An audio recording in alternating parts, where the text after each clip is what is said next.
بسم الله الرحمن الرحیم. نن زمونږ د علم النحو نهم نمبر درس دی. په نن درس کې به مونږ ان شاء الله مسند الیه پیژنو، بیا به مسند پیژنو، بیا به مونږ دام پیژنو چې یاره اسم مسند او مسند الیه دواړه کېدای شي او که نه شي کېدی. بیا فعل مسند مسند الیه کېدای شي که نه شي کېدی. حرف مسند مسند الیه کېدای شي که نه شي کېدی. نو دا خبرې به ان شاء الله العزیز مونږ زده کوو. او دا مسند مسند الیه څه ته وایي جي؟ نو ګورئ تاسو ته پته ده چې څنګه دې نه مخکې درس کې مونږ د جملې قسمونه وي. د جمله یوم جمله اسمیه خبریه وي، یوم جمله فعلیه خبریه وي. د جمله اسمیه خبری اولی حصے ته مبتدا هم وي، مسند الیه هم ورته وي. دویم حصے ته خبر هم وي، مسند هم ورته وي.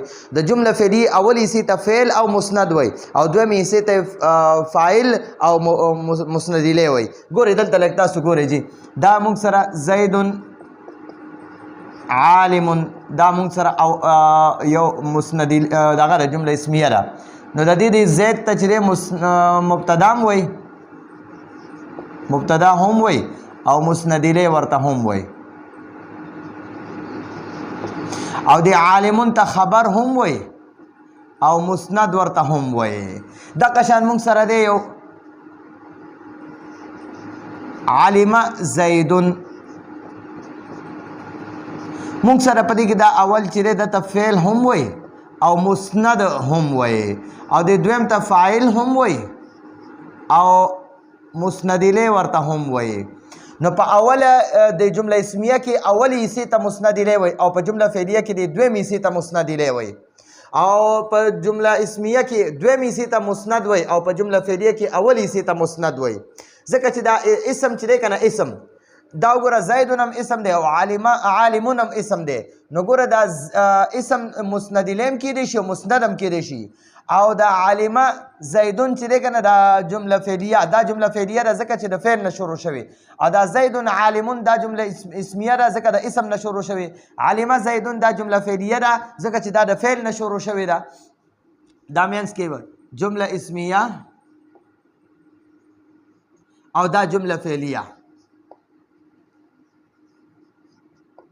نو ګورئ د دې جمله اسمیه مبتدا ته مسند الیه هم وایي، مبتدا هم ورته وایي، مسند الیه هم ورته وایي، او د خبر ته خبر هم وایي او مسند هم ورته وایي. ښه جي، اوس په مونږ مسند او مسند الیه دواړه پېژنو جي. او عالمه زیدون جمله فعلیه کې عالمه زیدون دا عالمه فعل دی او دته مسند هم وایي، او زیدون چې دی دا فاعل هم دی او مسند الیه هم ورته وایي. نو یاد وساتئ اسم مسند او مسند الیه دواړه کېدی شي. مسند ګوره زیدون عموم اسم دی، عالمون هم اسم دی. نو یو پکې مسند الیه شو، دا بل اسم پکې مسند شو. یو اسم مسند الیه، دویم اسم مسند. نو اسم مسند او مسند الیه دواړه کېدی شي. او جمله فعلیه کې اوله حصه فعل دی او دویم حصه فاعل دی. نو دا اوله حصه فعل دی او د دویم ته وګوره دا اسم دی. ټیک شو، دا فاعل اسم دی. نو ګورئ دا دلته کې دا اوله حصه چې کوم فعل دی دا صرف مسند دی، دا مسند الیه نشي کېدی. فعل صرف مسند وي، مسند الیه نشي کېدی. او دا زیدون چې دی دا فاعل هم دی او دته مسند الیه هم وایي. ځکه ما تاسو ته په دې جمله اسمیه کې ووي چې اسم مسند او مسند الیه دواړه وي، دواړه کېدی شي. او فعل صرف مسند وي، مسند الیه نشي کېدی. او بل دې نه پس مخکې حرف وي، حرف نه مسند وي، نه مسند وي او نه مسند الیه، دا یو هم نشي کېدی. ټیک شوه، حرف یو هم نه وي او فعل صرف مسند وي، او دا اسم چې دی دا مسند هم وي او مسند الیه هم وي. لکه مثلا ګورئ دلته کې به زه درته ولیکم اسم دواړه کېدی شي، مسند الیه هم کېدی شي، مسند هم کېدی شي. فعل صرف مسند وي، مسند الیه نشي کېدی. حرف یو هم نشي کېدی. ټیک شوه جي، حرف نه مسند وي او نه مسند الیه وي. نو ګورئ جي دا خو مونږ دا زده کړه چې اسم مسند هم وي، مسند هم کېدی شي، مسند الیه هم کېدی شي. فعل صرف مسند وي، مسند الیه نشي کېدی. حرف نه مسند وي او نه مسند کېدی شي او نه مسند الیه کېدی شي، دا یو هم نشي کېدی. ښه جي، اوس مونږ مسند الیه پېژنو. مسند الیه څه ته وایي؟ دلته درته وایي د مسند الیه تعریف. د مسند الیه تعریف یې درته وایي. مسند الیه هغې ته وایي، مسند الیه هغه ته وایي چې د یو اسم یا د یو فعل د یو اسم یا د یو فعل ورسره تعلق یا نسبت جوړ شي. لکه زید عالمون دا زید مسند الیه ځکه دی چې د سره د عالم تعلق جوړ شو، یعنی دا عالم نه دی، عالم دا څوک دی؟ دا زید دی. نو ګوره د دې مسند ورسره تعلق قایم شو، د دې خبر ورسره یا د عالم د بل اسم تعلق د چا سره قایم شو؟ د زید سره، یا د ته موږ نسبت هم وایو. نو د دې مسند نسبت مسند الیه طرف ته وشو. د مسند الیه چاته وایي؟ چې د بل اسم تعلق ورسره جوړ شي. نو دا مسند الیه سره تعلق جوړ شو د دې مسند، نو دته ځکه مسند وایي. دا مسند ورته ځکه وایو چې د بل اسم ورسره تعلق جوړیږي. مسند ورته ځکه مسند الیه ورته ځکه وایي چې د مسند ورسره تعلق جوړیږي. یا به داسې وي ګورئ مسند الیه چاته وایي؟ چې د بل اسم یا د فعل ورسره تعلق قایم شي یا نسبت ورسره جوړ شي، نو دغه ته مسند الیه وایي. مسند الیه سره د بل اسم یا د فعل تعلق یا نسبت جوړیږي، تعلق یا نسبت جوړیږي. مسند الیه سره د بل اسم یا د فعل تعلق قایمیږي یا نسبت ورسره جوړیږي، نو دغه ته مسند الیه وایي. مسند الیه څه ته وایي؟ چې د بل اسم یا د بل فعل ورسره تعلق قایم شي یا نسبت ورسره جوړ شي، تعلق ورسره جوړ شي یا نسبت ورسره جوړ شي. ټیک شو جی؟ دغه شانتې جی اوس درته د مسند تعریف کوي. مسند هغه اسم یا فعل ته وایي، هغه اسم یا فعل ته مسند وایي چې د مسند الیه سره تعلق یا نسبت جوړ شي.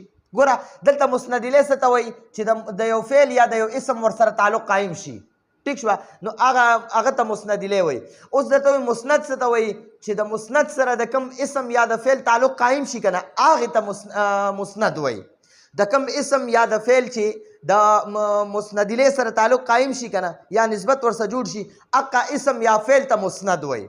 هغه اسم یا فعل چې د مسند الیه سره تعلق جوړیږي دغه اسم یا فعل ته مسند وایي. او مسند الیه څه ته وایي؟ چې د اسم یا د فعل ورسره تعلق قایم شي یا ورسره نسبت جوړ شي، نو هغه ته مسند الیه وایي. مسند الیه تعریف بیا زده کړه. د مسند الیه تعریف، مسند الیه هغه ته وایي، مسند الیه هغه ته وایي چې د یو اسم یا د یو فعل ورسره تعلق یا نسبت جوړ شي، د یو اسم یا د یو فعل ورسره نسبت یا تعلق جوړیږي. اوس د مسند تعریف وره همدغه شان خبره ده چې کوم هغه مخکې بره خبره وشوه. وایي مسند هغه اسم یا فعل ته وایي، مسند هغه اسم یا فعل ته وایي چې د مسند الیه سره تعلق یا نسبت جوړ شي، د مسند الیه سره تعلق یا نسبت جوړ شي. اوس درته وایي اسم مسند او مسند الیه دواړه کیدی شي. څنګه مې چې تاسو ته دې مثال کې دې نقشه کې جوړ کړ چې اسم مسند او مسند الیه دواړه کیدی شي. لکه زید عالمون، زیدون هم اسم دی، عالمون هم اسم دی. ټیک شوه؟ نو دا زیدون دا یو اسم چې دی دا مسند الیه شو، دا بل اسم ورله مسند شو. په دې کې ګورئ دا ته لیکلي دي دا دی لکه زید عالمون کې زید او عالم دواړه اسمونه دي. زید هم اسم دی، عالمون هم اسم دی. او د عالم تعلق یا نسبت زید سره جوړ شو، او د عالم دلته کې د پکار دی، او د عالم تعلق یا نسبت زید سره جوړ شو، یعنی دا زید چې دی کنه دا عالم دی. نو دا د عالمیت دا خبره د چا باره کې وشوه؟ د زید باره کې وشوه. نو د چا باره کې چې کومه خبره وشي که نه، نو هغه خبرې ته مسند وایي، او چې د چا باره کې وشوه نو هغه کس چې دی هغه مسند الیه دی. اوس پې پوه شو انشاءالله. نو زید مبتدا او مسند الیه شو، زید مبتدا او مسند الیه شو ځکه چې د ده باره کې د عالمیت خبره وشوه چې دا عالم دی. نو د ده باره کې خبره وشوه نو ځکه دته مبتدا او مسند الیه وایي. او عالم خبر او مسند شو. عالم دا کومه خبره چې د زید باره کې وشوه دغه خبره مسند خبر او مسند شو. اوس درته وایي فعل صرف مسند وي. څنګه چې مې درته دلته وي فعل صرف مسند وي او مسند الیه نشي کېدی، مسند الیه نشي کېدی. لکه زید عالمه، زید عالمه دا زید چې دی دا اسم دی او عالمه دا فعل دی. او علم زیدون، نو اوس د عالمه ته مخکې ولیږو او دا زیدون یې وروستو کو. په دې دواړو جملو کې د عالمه تعلق او نسبت زید سره شو. لکه دلته وایي زیدون عالمه، زید عالم دی، او دلته وایي عالمه زیدون، عالم چې دی دا زید دی، عالم زید دی. دلته راته وایي زید عالم دی او د بله جمله کې راته وایي عالم زید دی. نو ګوره په دواړو جملو کې د عالمیت چې دی که نه دا د زید باره کې شو. که دا جمله اسمیه کې او که جمله فعلیه کې، خو عالم پکې زید دی. نو د عالم چې دی د عالمه د دې نسبت د دغه سره جوړ شو، د زید سره جوړ شو. نو د عالمه نسبت او تعلق د زید سره شو. نو ځکه عالمه مسند دی او زید مسند الیه دی. او حرف دا ګوره دا حرف او حرف نه مسند وي او نه مسند الیه وي. نو دا خبره به پکې همیشه لپاره یاد ساتئ. زه کوشش کوم چې لږ ځای پکې جوړ کړو، زه بیا دغه پکې وکړو دا د دې مسند الیه باره کې لږه خبره باندې ځان نور هم پوه کړو. لکه ګورئ جي زید عالم، ٹھیک شوه، دا زید پکې عموم اسم دی او دا عالمون پکې عموم اسم دی، ٹھیک شوه. نو دا دواړه مسند او مسند الیه دواړه کیدی شي. دا زید مسند الیه دی او دا بل اسم چې دی دا پکې مسند دی. علمه زیدون، علمه زیدون کې وګورئ علمه زیدون په دې جمله کې د علمه فعل دی او زیدون فاعل دی، ٹھیک شوه. او د فعل ته مسند وای او دا فاعل ته مسند الیه وای. نو تاسو ته په دې کتاب کې لیکلي چې دا مسند الیه چې دی دته خبر هم وای. نو دا هر وخت خبر نه وي. ګوره دا مسند الیه چې دی دته مبتدا وای. نو دا همیشه مبتدا نه وي. ګوره په جمله فعلیه کې وګوره دا مسند الیه دلته فاعل دی او په جمله اسمیه کې مبتدا دی. په جمله اسمیه کې دا مسند الیه چې دی دا مبتدا وي او په جمله فعلیه کې مسند الیه فاعل وي. دا خبره به یاد وساتئ. په دې کتاب کې به تاسو ته علم النحو کتاب کې به درته په اردو کې لیکلي وي چې یاره جمله مسند الیه چې دی دته مبتدا هم وای ځکه چې د جملې ابتدا ته کیږي. خو ټیک ده دا په جمله اسمیه کې ورته مبتدا وای. همیشه مسند الیه ته مبتدا نه وای. صرف په جمله اسمیه کې دته مبتدا ځکه وای چې دغه جمله اسمیه کې دغه مسند الیه نه ابتدا شوې ده د جملې. او په جمله فعلیه کې مسند الیه ته ګوره مبتدا نه وای ځکه په جمله فعلیه کې ورته مبتدا نه وای ځکه جمله فعلیه کې مسند الیه فاعل وي، مسند الیه مبتدا نه وي. مسند الیه ته مبتدا په جمله اسمیه کې وای ځکه چې دغه جمله اسمیه ابتدا ته کیږي او په جمله فعلیه کې مسند الیه ته فاعل وای. نو دا زمونږ د نن ورځې درس و. راتلونکي درس پورې اجازت غواړو.